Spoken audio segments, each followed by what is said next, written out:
Hello students, कैसे हैं आप लोग। एक बार फिर से आपके अपने परिवार ड्रीम कॉम्पिटिटिव में आप सभी का तहे दिल से हार्दिक स्वागत है। और आज हम लोग जो है लाभ हानि का रुपया और वस्तु पर आधारित ट्रिक बताने वाले हैं, जिसके जरिए आप कोई सा भी सवाल आप धुआं धुआं उड़ा सकते हैं। ठीक है, कोई सा भी तरीका से आप बनाए होंगे, लेकिन आज के जो तरीका आज हम आपको बताएंगे उस तरीका से आप आज के मैथ को ही नहीं बल्कि कैसा भी सवाल आ जाए इस तरह से रुपया और वस्तु कितना रुपया में खरीद कर इतना 10 वस्तु 10 रुपया में 11 रुपया में खरीद कर 11 वस्तु 10 रुपया में बेच देता है तो लाभ या हानि। सवाल बहुत आसान है, लेकिन करने का तरीका क्या है आपका गलत है। ठीक है, आप सेकंडों में आंसर कैसे लाएंगे उसको आज हम लोग सीखेंगे। ठीक है, याद रखिएगा। चलिए स्टार्ट करते हैं आज की क्लास को।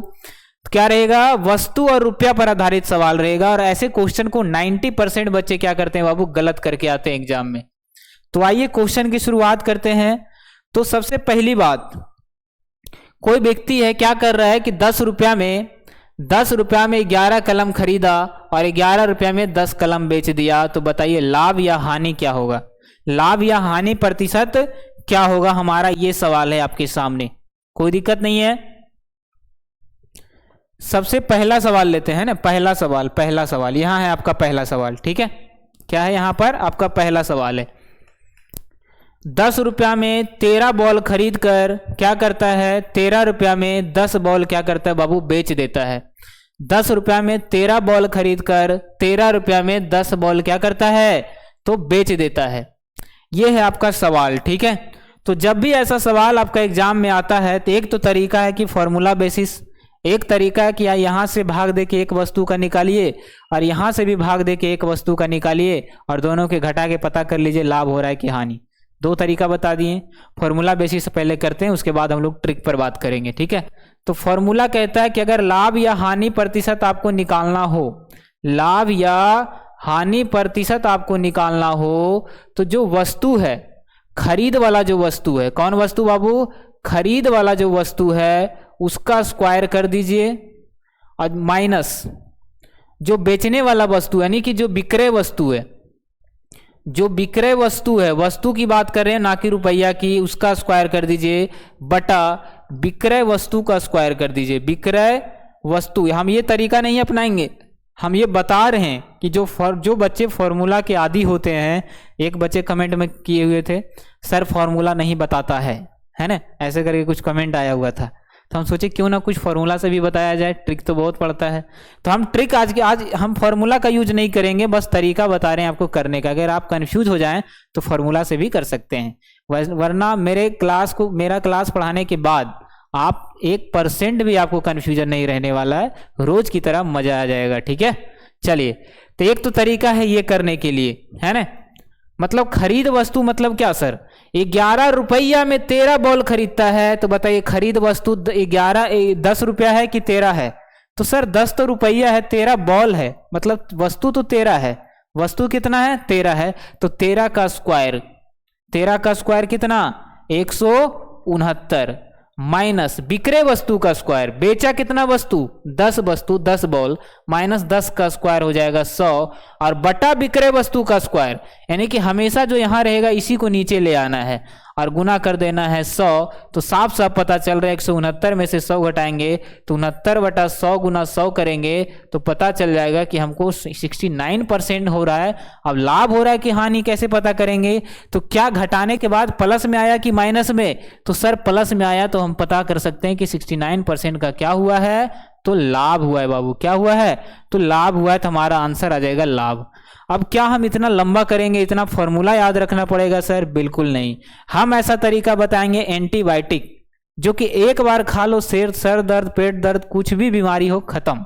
ठीक है, तो ये तरीका उन बच्चों के लिए है जो फॉर्मूले से करना चाहते हैं, जिनको ट्रिक जो है बकवास लगता है उनके लिए है। ठीक है, ये तरीका। आइए हम लोग मेन फोकस करते हैं ट्रिक पर। तो ये तरीका पर हम नहीं बनाएंगे, हम क्या करेंगे, ट्रिक से फॉलो करेंगे। तो आपको सबसे पहले ट्रिक बनाने के लिए क्या करना पड़ेगा, सबसे पहले आपको रुपया लिखना है। क्या लिखना है, रुपया, उसके बाद लिखना है आपको वस्तु, रुपया, उसके बाद लिखना है आपको वस्तु। रुपया कितना, 10, वस्तु कितना, 13, तो 10 हो गया 13 से। फिर आपको रुपया वस्तु लिखना है, रुपया कितना, 13 और वस्तु कितना, 10। अब क्या करना है आपको,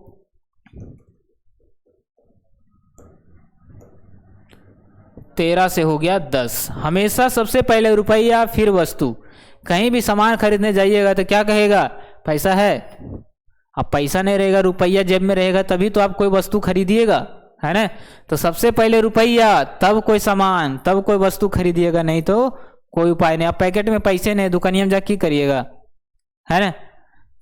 फालतू में डांट भी सुनना पड़ेगा, भाई कुछ लेना उना है ना, दुकान आ जाता है ना। तो सबसे पहले पैकेट में रुपया, उसके बाद वस्तु या सामान खरीदेंगे। देखिएगा तो तरीका क्या है इसको बनाने का, आवाज सब क्लियर है। चलिए बच्चे, अच्छा अब क्या करिए, इसको आप क्रॉस गुना करना है। 100 को 10 से गुना और 13 को 13 से गुना, बस क्रॉस में गुना कर देना है। अब यहाँ वाला हमेशा क्या कहलाएगा, सीपी जिसको कहते हैं क्रय मूल्य, और यहाँ वाला हमेशा कहलाएगा एसपी मतलब विक्रय मूल्य। बस इतना याद रखना है। 10 गुने 10 क्या आ जाएगा, 100। अब इस 13 गुने 13 169 आ जाएगा यहाँ पर। अब यहाँ से क्या पता चल रहा है कि सीपी मतलब क्रय मूल्य। कोई व्यक्ति है 100 रुपया में सामान खरीदा, 169 में बेच दिया, तो बताइए लाभ की हानि। तो सर लाभ में बेचा, कितना का लाभ, तो 100 की बारी आता है तो डायरेक्ट लाभ डायरेक्ट हानि कर सकते हैं, है ना।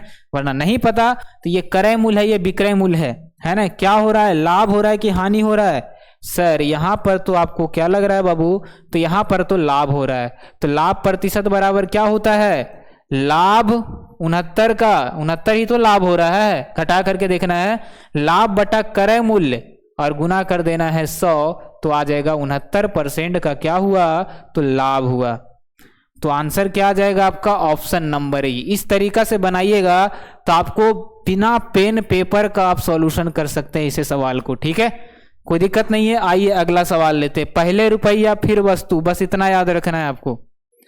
देखिएगा एक व्यक्ति 10 रुपया में 11 कलम खरीद कर 11 में 10 बेच देता है। तो सबसे पहले रुपया, उसके बाद बाबू वस्तु। तो रुपया कितना है, 10 है। कलम कितना खरीदा, 11। कलम कितना खरीदा, 11 खरीदा, ठीक है। फिर देखिए रुपया कितना है, 11, फिर वस्तु कितना है, तो 10 कलम है, बाद में लिखेंगे हम 10। अब इसको करना है क्रॉस गुना, क्या करना है, क्रॉस। तो 10 गुना 10, तो यहाँ वाला तो हमेशा सीपी होता है मतलब क्रय मूल्य, 100 आ गया, और इधर से इधर गुना करेंगे, इधर से इधर हम गुना करेंगे तो क्या आ जाएगा, तो यहाँ से 11 को 11 से गुना करेंगे तो 121 आ जाएगा। मतलब खरीदा 100 में, क्रय मूल्य 100 है, बेचा 121 में, तो क्या हो जाएगा, लाभ की हानि। सर 100 में खरीद के 21 में बेच रहा है, तो हमको भी पता है क्या होगा, लाभ होगा, ठीक है। कितना का लाभ, तो डायरेक्ट हम कर सकते हैं 21% का लाभ, लेकिन तरीका से करना है तो लाभ बराबर विक्रय मूल्य माइनस क्रय मूल्य, तो 21% का लाभ हो जाएगा, है ना। 21 रुपया का लाभ हो जाएगा। और लाभ प्रतिशत निकालना है हमको। लाभ प्रतिशत बराबर होता है लाभ बटा क्रय मूल्य और गुना 100। तो लाभ हुआ 21, क्रय मूल्य है 100, क्रय मूल्य है 100 और गुना कर दीजिए 100, कट के आ जाएगा 21% का क्या बाबू, लाभ। 21 तो हर कोई ला देगा, लेकिन लाभ होगा कि हानि, ये कौन लाएगा, जो ड्रीम क्लासेस पर पढ़ेगा, ठीक है। चलिए फटाफट सब समझ में आ गया सबको। 21% का क्या हो गया, लाभ हो गया। आइए तीसरा सवाल लेते हैं अब, हानि वाला। अब 2 सवाल करते हैं, कौन सा बाबू, हानि वाला। अब तो कोई दिक्कत नहीं है, सबसे पहले रुपया उसके बाद वस्तु। अब अगर मान लिया जाए यहाँ 11 यहाँ 10 रहता तो पता चल जाता कि कौन छोटा है कौन बड़ा, है ना। इसी कारण से हम इसको बता दिए कि पहले रुपया फिर वस्तु, और यहाँ वाला सीपी होता है, यहाँ वाला हमेशा एसपी होता है। अगला सवाल, कोई व्यक्ति है 20 पेन 25 रुपया में खरीद कर 25 पेन 20 रुपया में बेच देता है। क्या बाबू, 20 पेन 25 में खरीद कर 25 रुपया में 20 पेन क्या करता है, बेच देता है। तो बताइए लाभ होगा कि हानि होगा। तो वही तरीका अपनाना है, पहले रुपया तब कोई सामान यानी कि वस्तु, ठीक है। रुपया कितना है, तो रुपया है आपका 25, तो 25 लिखेंगे हम यहाँ पर, ठीक है। सामान कितना खरीदा, 20 गो पेन खरीदा, 20 यहाँ पर। फिर पहले रुपया कौन है, तो 20 है, तो 20 को यहाँ लिखेंगे। फिर बाद में सामान, तो 25 को यहाँ लिखेंगे। क्रॉस गुना करेंगे, क्रॉस, तो यहाँ वाला गुना होगा तो यहाँ लिखाएगा 625 और यहाँ वाला गुना होगा तो यहाँ लिखाएगा 400। अब बताइए कोई व्यक्ति है, यहाँ वाला हमेशा क्या कहलाता है? तो सर यहाँ वाला आप अभी बताएं, यहाँ वाला हमेशा क्रय मूल्य और यहाँ वाला हमेशा विक्रय मूल्य कहलाता है। कोई व्यक्ति जो है 625 रुपया में सामान खरीदा, 400 में बेच दिया, बताइए लाभ की हानि? सर खरीदा ज़्यादा में अब बेचा कम ही में, तो बेचारा तो घाटा हो गया, हानि हो गया। कितना का हानि हुआ बाबू? तो 625 में 400 घटाइएगा तो 125 रुपया का क्या हो गया? सॉरी 225 का क्या हो गया? इसको हानि हो गया। 225 का हानि होगा तो हानि बटा क्रय मूल्य। क्रय मूल्य कितना? 625 और गुना 100। 25 चौका 100 और 25 गुने 25 625 होता है और 25 नमा 225, 9 चौका 36% का क्या हो गया? तो हानि हो गया सर। क्या हो गया? हानि। 36% का हानि आपका आंसर आ जाएगा ऑप्शन नंबर बी के साथ।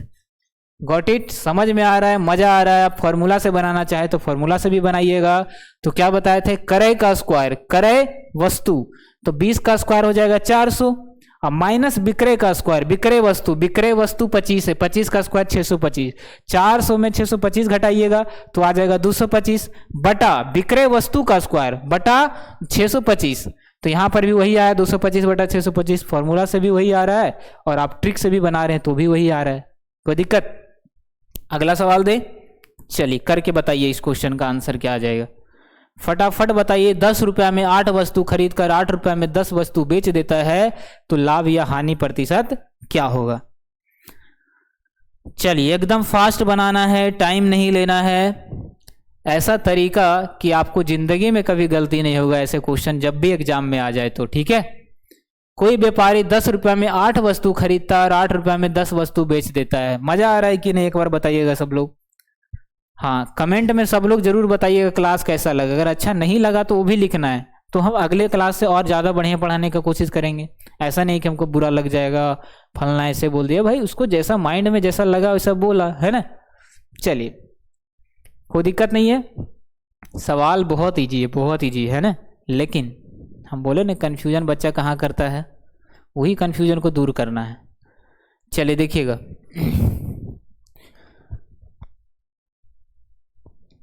तो पहले रुपया उसके बाद सामान। ठीक है? रुपया 10 है, सामान खरीदा 8, रुपया 8 है, सामान खरीदा 10, तो 10 देंगे 100 आ जाएगा और इधर आ जाएगा 64। अब बताइए 100 रुपया का सामान है, 64 में क्या किया? बेच दिया, क्योंकि यहाँ होता है क्रय मूल्य और यहाँ होता है बाबू विक्रय मूल्य। 100 का सामान 64 में बेचा तो 36 रुपया का सर इसको हानि हो गया। हानि होगा तो क्रय मूल्य, हानि बटा क्रय मूल्य गुना कर देंगे 100, तो पता चल गया कि इसका क्या हो गया?